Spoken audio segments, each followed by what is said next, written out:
record. We're going to record this. So, all right. So welcome everyone once again to the ClearAdmit MBA Essay Insight webinar series.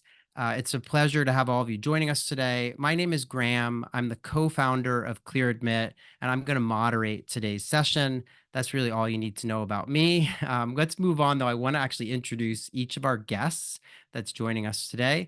So first, I'd just like to say hi to Megan Grady. She's the Associate Director for Master's Admissions at Carnegie Mellon University's Tepper School of Business. Hey, Megan. Sorry, I wasn't sure if I was going to have to come off mute. Hi, good to see you again, Graham. Happy to be joining in again this year. And hello from Pittsburgh, Pennsylvania to everyone. Excellent. Yeah, it's great to have you. Next up, we have Donna Swinford, who's the Associate Dean for Student Recruitment and Admissions at Chicago Booth. Hi, Donna. Hi, Graham. So happy to be here and being able to just meet with everyone. Looking forward to hearing your questions. Yeah, it's great to have you back. We're also going to hear today from Lisa Killingsworth, who is the Director of Operations, Admissions, and Scholarship over at Cornell's Johnson School. Hey, Lisa, how are you? Hi, thanks, Graham. Thanks for the introduction. Hi, everyone. Excited to share some insights with you today about essays and answer your questions. Excellent. Yeah, looking forward to that. We also have Ann Kilby, who's joined us. She is the Assistant Dean for MBA Admissions at Georgetown University's McDonough School of Business. Welcome, Ann. Thanks for having me, Graham. And last but not least, we're going alphabetically. I apologize, Bailey with Vanderbilt beginning with the letter V. Bailey McChesney is the Director of MBA Admissions at Vanderbilt's Owen Graduate School of Management. Hey, Bailey. Hey, we're so excited to be here. Thanks for having us. Looking forward to interacting. Of course. All right. So what we're going to do first is I have a couple of sort of general questions that I wanted the panel to chime in on, and then we're going to get into the nitty gritty of each of your institutions' kind of essay questions. But let's start with these general things. And I did want to remind everyone that's joined us today, first of all, thank you for making time to join us. Second of all, I just wanted to mention that after this sort of main session, each of our schools is going to break off into a little breakout room. And so if you have questions for any of our panelists, just hold on to them. You'll be able to get time with each of our panelists at the end, and you'll actually be able to bounce from one room to the other. So I know many of you have been with us the last couple of weeks as we've been doing these every week. But for those of you who are joining us for the first time, that's how it works. So stay tuned. You will get to ask questions at the end. In the meantime, I want to start with a question for Megan at Carnegie Mellon Tepper. And this question is, I just want to know, give me one thing that you're hoping to learn when you read a candidate's essays and that you're not getting somewhere else in the file. And also, if you would, comment on whether or not Tepper has a policy about AI and its use in the admissions process. I think the biggest thing we're hoping to learn beyond kind of the hard materials, transcripts, resumes, things like that is who you are as a person. I don't know how to sum that up in one word, I guess, your personality, your authenticity, beyond kind of those achievable components of your application that you can note on a resume. And then policy on ChatGPT and AI. We want to hear from you, not from AI preferably. So however you draft your essays is up to you, but we'd prefer to see your original writing. And we do check for AI writing in our application reviews. Okay. All right. That's super helpful. Don, I want to turn to you over at Chicago Booth. Tell me, what's one thing that you're always hoping to find when you're reading essays and sort of that piece of the profile? And then, is there a policy on ChatGPT and all these AI tools? Sure. So very similar. We're looking to get to know people as people. We like to admit people, not applications. So it's about giving you the opportunity to highlight who you are as a person. Now with ChatGPT, we do say in our acknowledgement statement that all of this work is a product of your own or your own work. We don't have a specific AI policy, but again, use your best judgment. We ourselves, we use AI internally to start messaging and for other things. So if you use it just as a idea generator, that's fine. But again, you should be writing these essays yourself. Just similar to if you were using an external consultant, it should be a product of your own work. Yeah, that's a really interesting point too. I mean, I've been talking with a number of admissions directors about on this topic. It was peppering everyone I could run into at the GMAC conference this year with this sort of question. And yeah, this idea that, hey, a lot of people have a friend read an essay, or they ask, family members, somebody check grammar, like all those things probably fine for AI. It's just that you don't want to have the AI actually write the thing for you. Lisa, let's turn to you at Cornell Johnson. What are you looking for from a candidate's essays broadly? And then, yeah, is there a policy on ChatGPT? Yeah, so I think with your essays in your applications, this is really your opportunity to add your own voice to your application. It also really allows you to tie things together for us. So it can be really helpful to see those essays and see how you're tying together maybe your academic record, your resume, interest, demographic information, and that really helps present a holistic picture of you in your own words. Um, and then I would say, Chat GTP AI policy, we don't have any sort of like set stated policy on our website. We actually all just checked in with each other regarding this recently. It's possible that that could happen in the future, but very similar to my colleague Donna at Booth.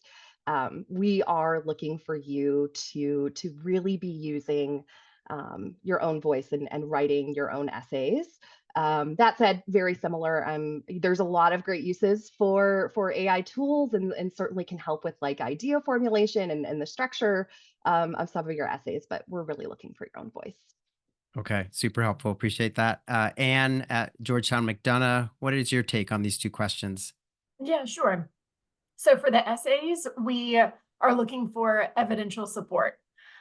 So give us examples, evidence of why you are the person you are, so that behavior in action. Mhm. It helps to humanize your application, like my colleagues have mentioned. In terms of a policy, we don't have a formal policy specifically on ChatGPT or AI. We do have an honor statement you have to sign within your application saying what you're submitting is your work, and you believe it all to be true. I'm paraphrasing. However, in general, in the MBA admissions committee here, we view ChatGPT AI as a tool, as a resource, as a coach. I like the analogy around treating it like a consultant. So if that's what will help you to generate your final form, great. But at the end, it does have to be your own work. And then you're acknowledging that in your honor statement. Okay, yeah, that makes a lot of sense. Bailey at Vanderbilt Owen, tell us, yeah, your thoughts on these two questions. Yeah, I think for written essays, it's interesting because it's really the one piece of the application where candidates have the most control. So you have full control over those written essays. And so kind of beyond showing that you have the ability to communicate in written form in a rigorous academic program, we're looking for you to share your experiences, what's led you to this decision, and why an MBA makes sense for you at this time. And then our expectation for the Vanderbilt application is that it is authentic to the candidate, regardless of the resources or tools that are used.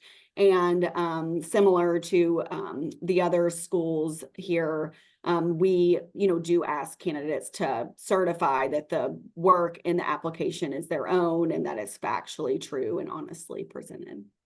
Okay. Yeah, that makes a lot of sense. And I think a lot of consistency across our five panelists today on these subjects. And I will say that point you're making about control over, the essays, it really is the candidate that has to, you can't do much about your undergraduate grade point average at this point, right? That's sort of in the books. But the essays, you have a lot of flexibility, and we'll get into, all of you ask really interesting questions and things. So there's a lot of great opportunity for candidates to share bits of their background. On that note, let's move into that segment here. What we're going to do now is each of our panelists is going to highlight one of their essay questions. And they're going to tell us a little bit about like, where did they come up with this question? Like, why is the school asking it? And then they're going to offer a little bit of information about what they would advise you to do as you sit down to write it. So we'll start again. We'll go alphabetically. We'll start with Megan at Carnegie Mellon Tepper. So if there is more than one essay, by the way, guys, we have more than one slide. So in case you don't see the essay you want to talk about on screen, you can direct us to the next slide. But yeah, tell us about whichever one. I think this is your essay, right? You guys just have this Yes. one. So yeah, Yes. So I presume we that's have the one you're going to talk about. that's the one I'm going to talk about. We have the one written essay, and then we have a video essay, which is really just to talk through career goals. So I feel like that's fairly straightforward. But what we're looking for in our written essay, kind of the background on this question is this is actually our larger master's team driving goal is the idea of full potential and how to reach full potential. It's one of our KPIs. And so we felt since that messaging has kind of started to infiltrate its way into the student community from leadership and through faculty, that it would make sense to have that be on the candidate side. So this is a new version of an essay question for us this year. So spoiler, I think you all are the first audience to see it in a live format. So congratulations. Yes, I heard a rumor that was going to happen. That you're going to drop the new essay at this event. So that's really cool. Yes. So that's our exciting announcement. Our SL or our application will be open in a month, but or in less than a month. So this is our test run here. So I get to be the first one to talk about it. But really, at the end of the day, it's similar to if you've seen our previous essay question before doing your research on Tepper or have come across it elsewhere online in your MBA research. Really, it's coming back to our Tepper values of community and engagement and inclusivity. And so this just kind of aligns it better with our mission amongst our master's teams and our master's students. And so what we're looking for here is to have you talk about how you've worked well in a team, how you've collaborated when you've worked with a community in a professional sense, how you've created space to develop a more inclusive environment. Those are really the themes that you should be looking to reflect in the essay. And you can pick one, you can pick all. It kind of depends on the scenario that you choose to talk about. And so it's really our way of assessing outside of your resume, outside of your academic work, how you'll fit into our Tepper community. We are a smaller cohort size. It's a very tight-knit group of individuals. We have a highly engaged, extremely curious, highly inclusive environment that we try to nurture. And so for us, this is our first window, pre-interview into understanding how you may fit into that community. And it gives us kind of a pulse check on who you are and learning a little more, like I was saying at the beginning, about your authentic self outside of those resume bullet points. And so when you're thinking about this essay question and you're preparing it, and you're thinking through your draft and you're like, okay, how do I talk about this? I would recommend kind of think through your professional experience. It doesn't have to be a committee, but those are usually really great examples when you've done committee work or you've been asked to take on a leadership capacity, where you've really had to bring a team together to work towards a project goal. Maybe there was a bumpy time in a position that you've had at a company, especially in the last few years. That's not particularly uncommon, and you had to really draw others together alongside you to really push through challenges or understaffing or different things like that. But really a way to showcase that you're able to work well with others. Again, just because we're a smaller program and we're very collaborative and group focused. So we want to make sure that you'll feel comfortable in that environment as well. Okay. Yeah, I guess one of the things this is great. This is a new question, so I know everyone's seeing it for the first time, but this does seem like a great opportunity to do what you're suggesting, which is to take kind of an inventory of your professional experiences and then look for those instances, like you said, where you've been a part of a team or had to lead a group. And I'm sure that things will emerge as people make that list and start to think it through. I did want to ask you a follow-on question about, you mentioned you have a video essay or exercise where the candidate has to talk about their career plan, right? It's sort of like a career goals statement, but in video form. Can you just give us a couple of how long is the video and any advice for does someone have multiple opportunities to record it, or is it like a one and done kind of thing? These are perfect questions. It's a 2-minute video. You get 2 chances to record it. So Okay. my advice to students, and this is my professional background in music pre-admission career showing, is practice, practice, practice. Right. Get in front of a mirror with your phone, timing yourself so you can understand what is comfortable pacing for you, what is not enough information, what is enough information, because we do ask students to walk us through short-term and long-term goals. Most people take a very direct approach and say, my short-term goals post-MBA are this, I see midterm, I see long-term. Some get a little more creative with it. Some need to expand a little more on their current professional background to set up those goals. But it is 2 minutes and you do only get 2 opportunities. And I definitely wouldn't leave your application till 11:58 the night before while you're panicking and doing that, because we often see a lot of videos that were not super well prepared and then they get cut off, and it's a shame because we want to hear that information and we want to get to know you. And know that if you get an interview, you'll get a lot more time to expand on that same question. So we really just want the down and dirty to assess, does this make sense? Is this something we can support? Are these goals that are reasonable for us as a community and career services to be able to assist you with? And do you just have some idea of where you're hoping to go with your MBA? Okay, excellent. I guess one benefit of today's candidates, everyone joining us, most everyone joining us probably has in their pocket the ability to make a video of themselves. So like you can make a video of yourself, practice this, see what it looks like, etc. As many times as you want before you do the real thing. So Yes. great advice. All right, let's move on and talk with Donna at Chicago booth. So Donna, we have your essays on screen here. Yeah, take us through one of them and yeah, let us know why you guys ask it and yeah, just what you're looking for. So I'm gonna definitely talk about essay number 2. Again, essay number 1 is very basic. It's just let us know what you want to do. But essay number 2, we've been asking some variation of this essay for 15 plus years. So way before any of you ever were thinking about applying for an MBA, we had an essay question where it was a PowerPoint presentation, where we asked candidates to just submit 4 slides and they could do anything with those 4 slides. And we learned so much about people from that essay that we continued to evolve that essay. And so now we landed on this. This is actually our 4th year using this essay because we love it so much. I actually really enjoy reading these essays. I've gotten to know so much about people. As I said before, I like people, not applications, and being able to understand what it is that really excites people. And I think this aligns with Booth because, again, being part of the community, it's not just about your professional self, it's about how you're going to be able to contribute to that community.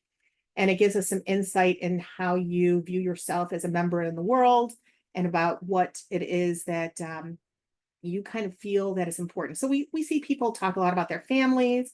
We hear people talk about volunteering, about a book they might have read that kind of gave them some inspiration. What I don't recommend anyone to do with our essay is to try to tie it back to your career goal. There's already many places within the essay for you to talk about what you want to do, but you don't need to whatsoever address that in this essay. The purpose of this essay is not for that. It's really for us just to get to know who you are. Okay, yeah, that's really good advice because I think so one follow on this is there's a 250 word minimum. And so would you recommend, is this the right place to share kind of multiple different things about somebody's background, or are you saying focus on one thing? It could be use your own judgment. If you want to talk about a book, and then you want to talk about volunteering, and you could use the space to your advantage. We're not going to know anything else about you from other than what you submit in this application. So use the space wisely. Okay. And then, I have to ask you because I ask you every year when we talk about this, but I think you might be the only school that has this 250 word minimum. And it always catches my eye because most schools have a limit and you're saying, well, you got to write at least 250. Do you get many like 10,000 word essays? No. Okay. No. I think that they average probably about maybe 500 to 600. Definitely not the 10,000. Actually, I think that would be poor judgment. If you can't talk about who you are in less than 10,000 words, that could be also a problem. Yeah. So I mean, it's really interesting. I think part of me loves the fact that you're giving people that flexibility because they can, they may have a story that just takes a little bit more space to sort of get out there. But it's also just I'm hoping that everyone's paying attention to this because it's like the instinct is you see 250 and you're like, oh, that's the word limit, right? So everyone, you're all warned. If you're joining us today, you can make note of this. But in any event, yeah, that's super helpful. And also really appreciate you setting that boundary around how it sounds like you're saying use SA1 and maybe other, your interview, other parts to talk about your career plan, but SA2 is really not for that. Correct. Thanks. Okay. All right, excellent. All right, let's keep moving along here. We're going to talk now with Lisa at Cornell Johnson. Same rules here, Lisa. Take us through one of your questions. And I know we have more than one slide here, so tell us where you want us to go. Yeah, so I am going to go with our unique trait that defines you essay. Okay. We've added this essay for this upcoming application cycle, so it's brand new. Haven't reviewed any previous applications with this specific essay question. We have spent a lot of time together as a team alongside some of our faculty who lead our immersions, right, that help students get set up for success in internships and careers. And we talked a lot about some of the traits that we're looking for that you can't necessarily teach or that you can't necessarily learn. And I think this unique trait that defines me question is a way for our candidates to not only understand maybe a little bit of what we value, but to really share something about you that you value, some sort of unique experience. It allows our team to really see another side of you in the application. Maybe you have a unique trait that demonstrates grit or overcoming an obstacle or leadership. Something like that can be really helpful for us to understand a little bit more about you and how you might interact with our community. It can also further demonstrate a little bit about how you might contribute to our community. I think as a program and things that we value, we are really looking for students to really show up with their authentic self. We're a smaller MBA program, 300 students or less each year, so you're definitely not a number in our program. You're a name and a person.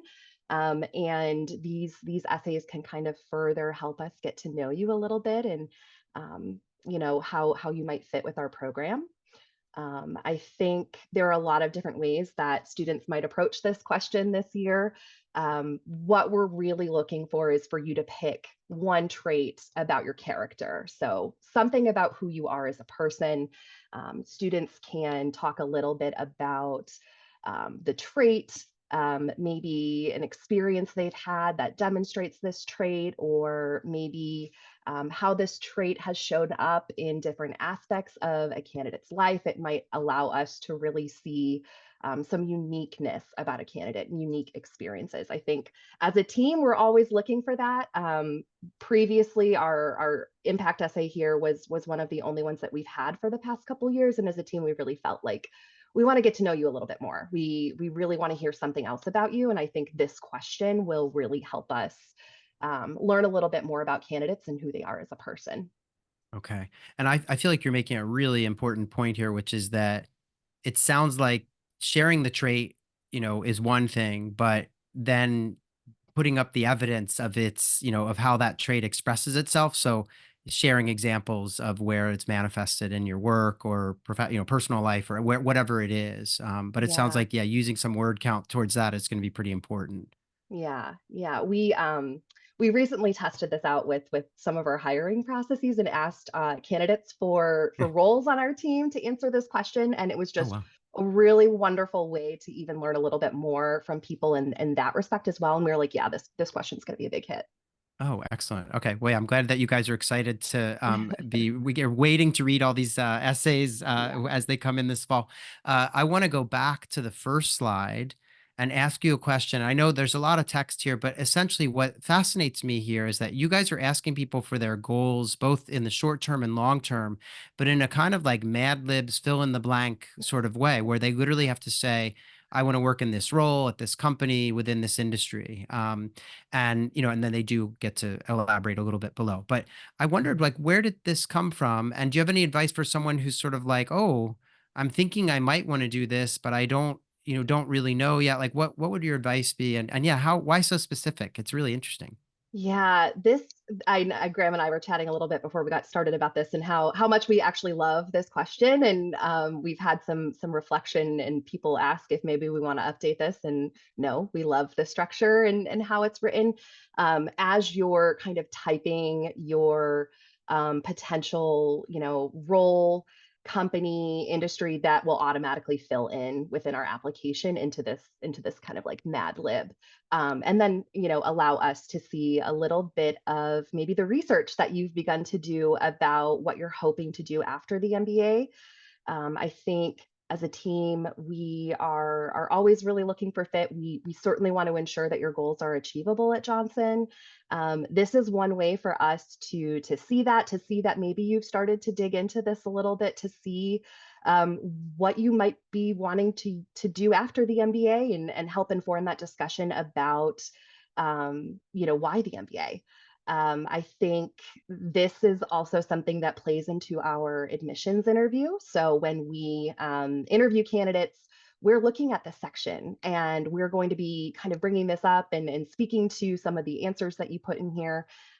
It's a great way to demonstrate that you're preparing for the MBA. And I think that's primarily how we're viewing this. We by no means like hold students to this. So like if you show up on day one and change your mind about what you want to do, like we're not going to be like, no, you can't do that. Students are absolutely allowed to change their mind, but this is really helpful in forming some of the conversations you'll have with us. Right. Okay. Yeah. One thing we talk a lot about at Clear Admit on our podcasts and stuff is about how it's a really good exercise to have an idea of what you think you want to do. It doesn't mean that you have to do it, but it's just a really great way to arrive at an MBA program and know that you have a plan. You may deviate from that plan as you learn about other opportunities and things, but it's just a good exercise. I see we're getting questions in the chat. One was about, whether the word count here is inclusive of the words that people put in. I'm guessing it's not. No, there's like a tiny little section below this where we kind of Yeah. ask you to expand on Yeah. like how you plan to achieve these goals at Johnson. Right. Okay. Yeah. And obviously that's a good segue just to remind people that if you want to ask questions of Lisa or any of our panelists, everyone's going to pop out into individual breakouts when we finish the main session here. So stay tuned. You can ask your Cornell specific or any school specific questions at the end here.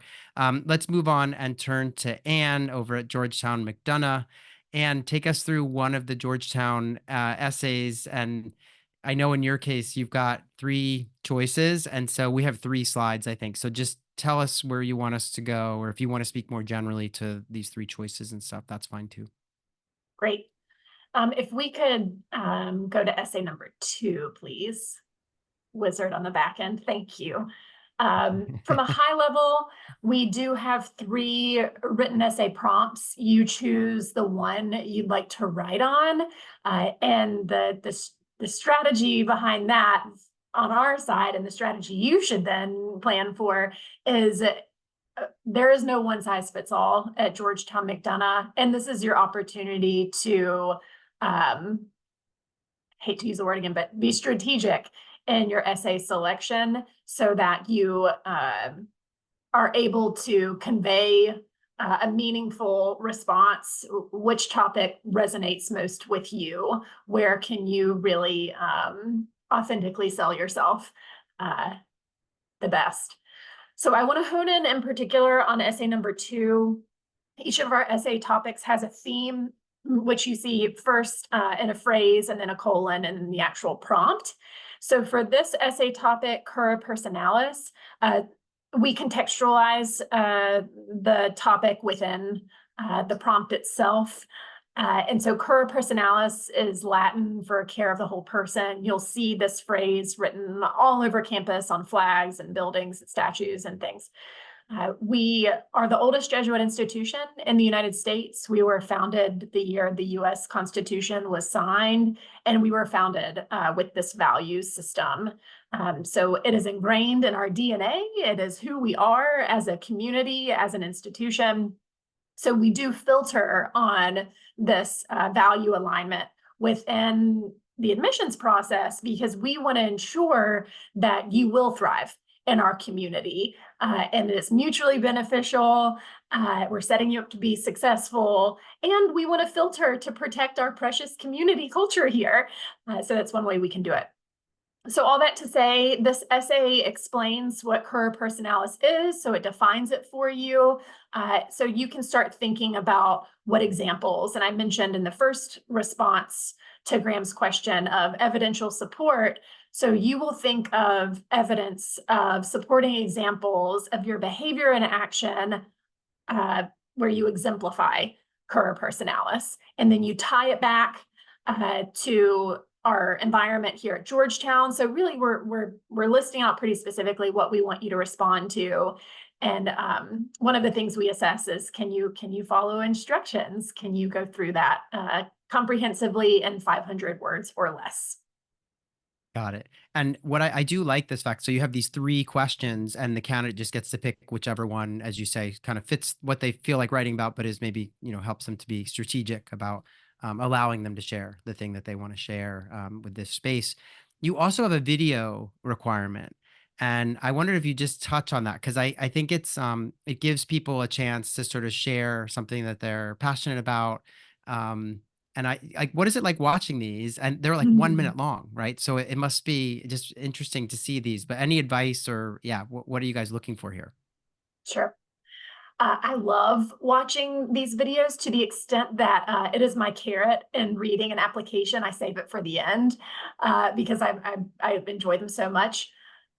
So for the video essay, yes, it's only 1 minute in length, so you have to use your time wisely. Since you are submitting this URL to us, you can re-record it as many times as you like, but don't get too obsessive. The purpose is to humanize the application, put a voice, a personality, a presence, a face to the application to really ensure we are looking beyond the paper and we're seeing you as a person.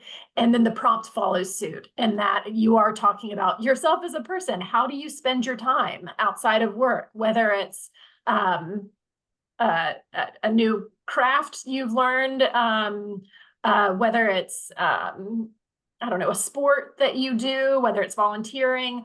Why do you invest your precious time in that work?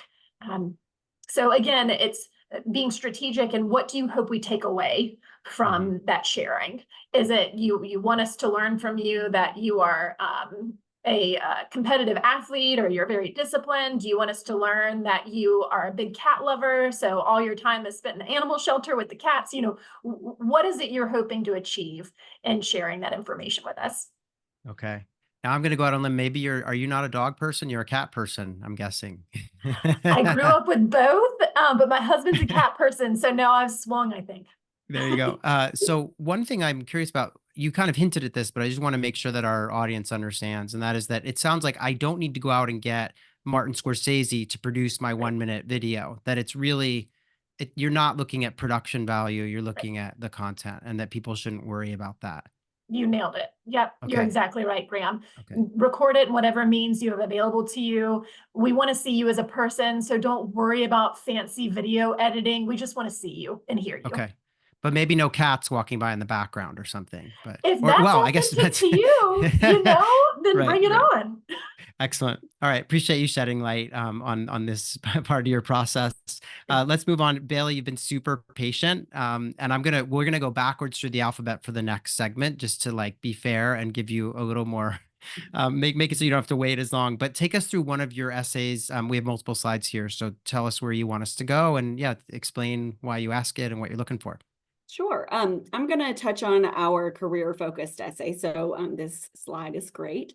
Okay. So our career-focused essay, you can see here, we start with talking about popular career paths that our candidates pursue when they're in the program. And then we ask candidates to share 2 post-MBA career paths that they aim to explore after the MBA program, and then skills that they've developed up until this point that will help them achieve their career goals. So I think at a high level, when we were developing this essay, this is the second year that we've had a similar essay.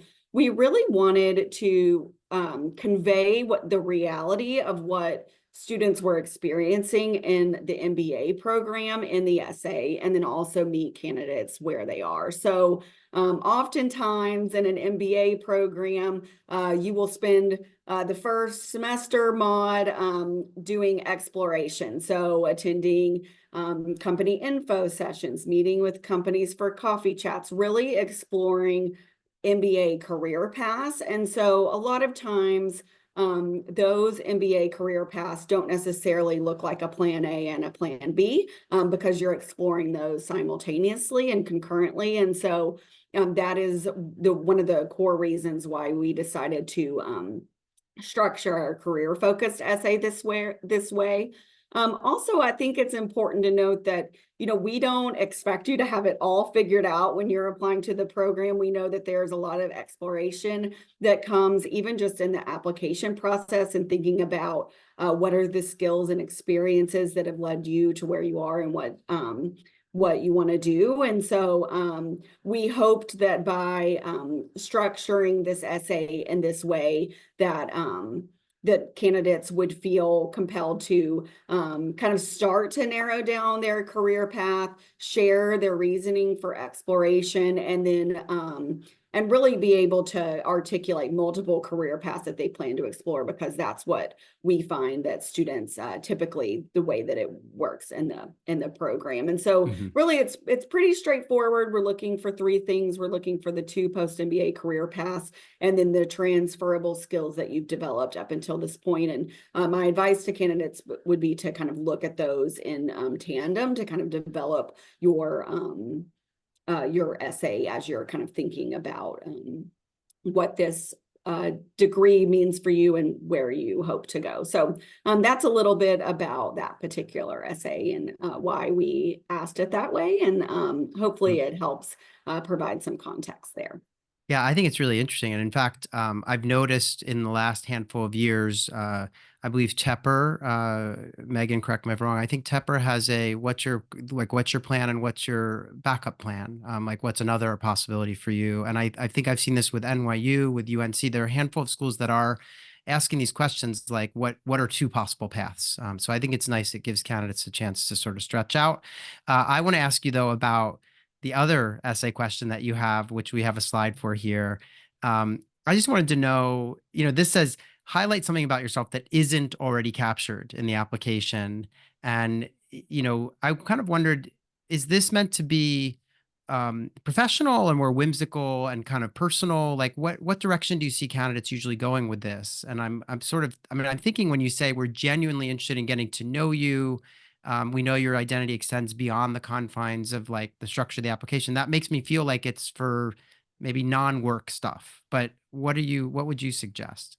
Sure. Yeah, I think this word highlight, it's very intentional. I like to think of the application and, there's a lot of components of an application, but candidates, you're the most important component of the application. And what we're doing in admissions is providing you the framework to share about yourself. And so this word highlight is really intentional. We really wanted to give candidates an opportunity to sell themselves and to really share a little bit more about themselves and things that aren't already within the application. There are lots of places to share about your resume and things that are on your resume. And so for this particular essay, I always encourage candidates to share something kind of beyond the resume or that we wouldn't see on the resume. It's really an opportunity for you to share something that we might not have already asked within the application or the interview, and to share something about yourself. Okay, super helpful. Yeah, it just seems like a nice opportunity to do just that. And I would say in the last couple of weeks, we've talked with a couple of other institutions that have these kind of tell us something we don't, haven't seen elsewhere type questions. So this is great. I want to stay with you, Bailey, because we're now going to get into the final segment of the session before we let you all do your breakout rooms. And this is what we call our lightning round. The lightning round has 3 kind of really short questions. So we'll just run through the 3 of them with you, Bailey, and then we'll go backwards through the alphabet to Anne and so on. So what is your favorite spot on the Owen campus? Yes, so the Vanderbilt campus sits right in the heart of Nashville in Midtown, and my favorite spot at Vanderbilt is actually the Owen courtyard. So the building itself is built around this beautiful courtyard. So it has a lot of tables and gathering space, and so it's really fun to eat lunch out there. On a pretty day, you'll see students playing cornhole. So it's really a fun gathering place. Lots of beautiful trees and grass kind of right in the heart of Nashville. So that's definitely my favorite spot. And this is a new building, right? This is you were saying, right? Yeah, so we it is the same building, but we just underwent a $55 million renovation. So we expanded the building, went out and went up, and then it has it's basically a brand new building kind of built around the older kind of old mechanical, as we call it, the older part of the building that's over 100 years old. So it's really beautiful, and it's fun that it's right in the middle of Nashville. Easily accessible to restaurants and places where students like to hang out. All right, excellent. All right, next lightning round question for you is, what is one piece of non-essay advice that you would have for candidates that are interested in Vanderbilt? Yeah, I think, when admissions officers say that they evaluate the candidate or the application holistically, that's very true. And so I think it's important for candidates to recognize that not one component of the application is evaluated in isolation. So as a candidate, it's helpful to kind of take a step back, look at your application as a whole, and ask yourself, is this really conveying everything that I want to? Because it's all kind of one package in a bow, not just kind of one component. So, really focusing on the things that you can control, and then kind of looking at the whole picture and what you've included in the entire application. Okay, great advice. And then the last one, this is in honor of Cornell's essay question. What is one unique trait of your MBA program? Yeah, so we are a small to mid-sized program. We have about 170 students in each class. And I would say our leadership development program is definitely one unique trait. It's really developed and modeled to be done like a lot of Fortune 500 companies would be using. So in partnership with Korn Ferry and the Hogan Assessment, students have the opportunity to have an executive coach when they're in the program. So at the same time, this individual is coaching students, they're also potentially coaching C-suite executives at Fortune 500 companies. And so it's a really interesting program that's layered on top of the coursework that focuses on a candidate's kind of leadership development and failing, in a safer space. Okay, got it. Interesting. Let's turn to Anne. So Anne, what is your favorite spot on the Georgetown McDonough campus? Is it that building right behind you there? This Harry Potter building. It is beautiful and majestic. In general, we're on a hill, the McDonough School of Business, and you can overlook the Potomac River and Virginia across the way. So that's gorgeous. But my favorite spot on campus specifically is a coffee shop called Uncommon Grounds, and it's run by undergrad students, and all proceeds go to undergrad scholarships. So it's a way to have a noble cup of coffee. There's Starbucks around the corner, but I always send people to Uncommon Grounds. Excellent. All right. What's one piece of non-essay advice that you would give to candidates applying to McDonough? Sure. So just as you all are trying to distinguish business schools and MBA programs, we are trying to distinguish you, the candidates, across each other. And so my advice to you is think about what truly makes you unique, and make sure that that comes through in your essays and your resume. Really think about the themes of your candidacy. You want to be known as X kind of candidate, or you want to showcase X strength. Make sure then that is reinforced within your application. Okay, excellent. And then last but not least, tell us one unique trait about McDonough's MBA program. Sure. I would say the unique trait is our truly global nature. So about half of our MBA cohort is international. And then within that half, you should expect about 40 different countries represented. So it is, you can imagine the classroom discussions, your peer group, your study teams, it is made up of this global cultural melting pot. And that's not even to talk about the diversity of industry background, educational background. And then we reinforce this global nature by requiring all of you to go on your global business experience. It's an international consulting project where you spend a week in the country where the client resides. So you have guaranteed international consulting experience through our program. So we are truly global, and we're based in DC, which in and of itself is a global landscape. Okay, excellent. Let's go to Lisa at Cornell Johnson. What's your favorite spot on the campus? Yeah, I have so many, but one that I like to share with students, especially if they come visit, is our Andrew Dixon White Library. It is, people call it the Harry Potter Library. So when you walk in there, you just feel like you are in another time.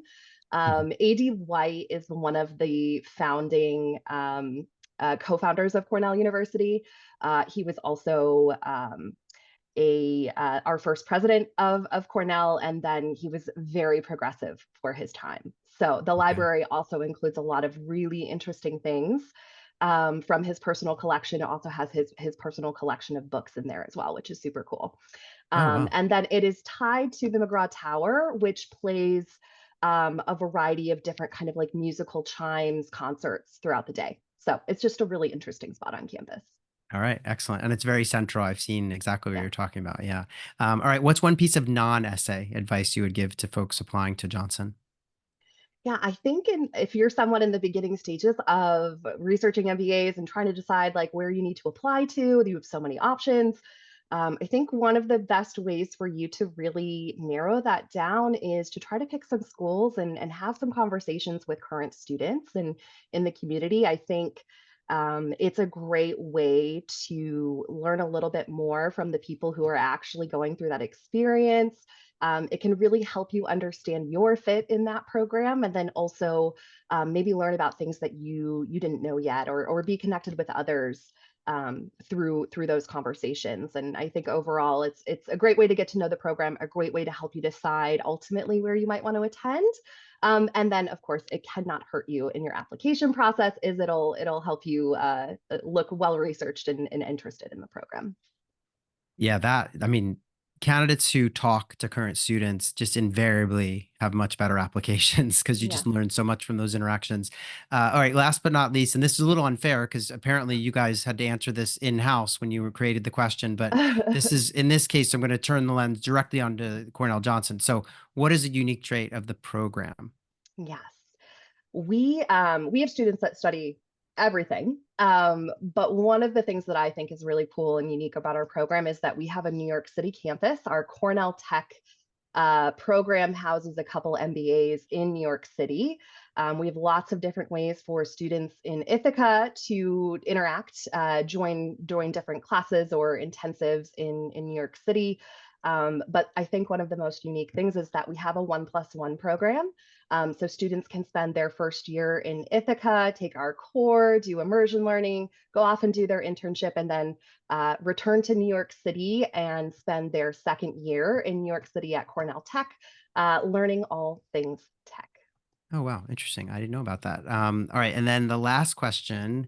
Oh, no, I'm sorry. We got to that was the third. We're now moving on to Donna.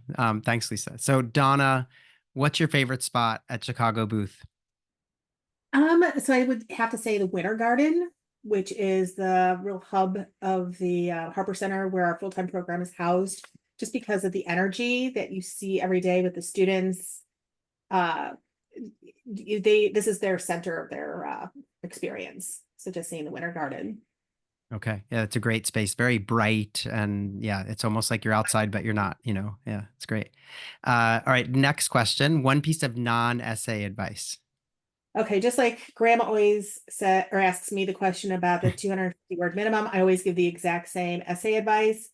And my advice to everyone is make sure you answer the questions the school asks, not the ones you want to answer. And then second, make sure you just answer every question, because you'll be amazed at the people who just leave a section blank. there's a reason why we ask everything. So make sure that you do answer it. Yeah, and I think, Donna, you're referring to, you have, in addition to sort of the standard essays within the application form that you fill out online, there are lots of little questions. And I Mhm. think some people make the mistake of they work on their, they get the recommenders working on the letters, they write their essays, they go and take their GMAT or GRE, and they leave the data form or the online application, which they assume is just like, oh, I just put my name and address in and pay a fee. But it's a lot more elaborate than that. You've got to list your work history, answer a lot of short kind of little questions. So don't leave that for the last minute. It sounds like, Donna, you're finding people skipping parts, so that's not good. Yeah, we ask for activities and some people will not list any of their activities. So Wow. it's just, Okay. it's a wasted opportunity. Yeah. Okay. Last but not least, what do you think is one unique trait of Chicago Booth? So I thought I would ask AI what AI thought was most unique about Booth. And of course, just like typical AI, the answer isn't really great. So again, hint about using this for your essays. The unique features, according to AI, are our faculty. And yes, we do have 4 Nobel Prize winners who are teaching this next year. So I think that's unique.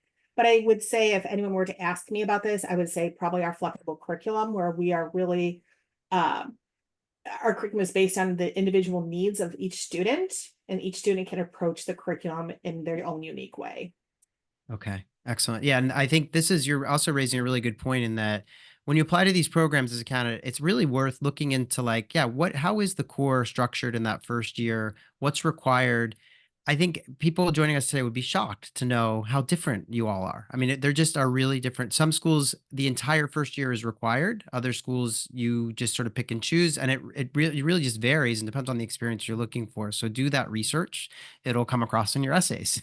All right, let's move on and talk with Megan. Thanks for waiting, Megan, as we went backwards through your curveball. We went backwards through the alphabet. But what's your favorite spot on the Carnegie Mellon Tepper campus?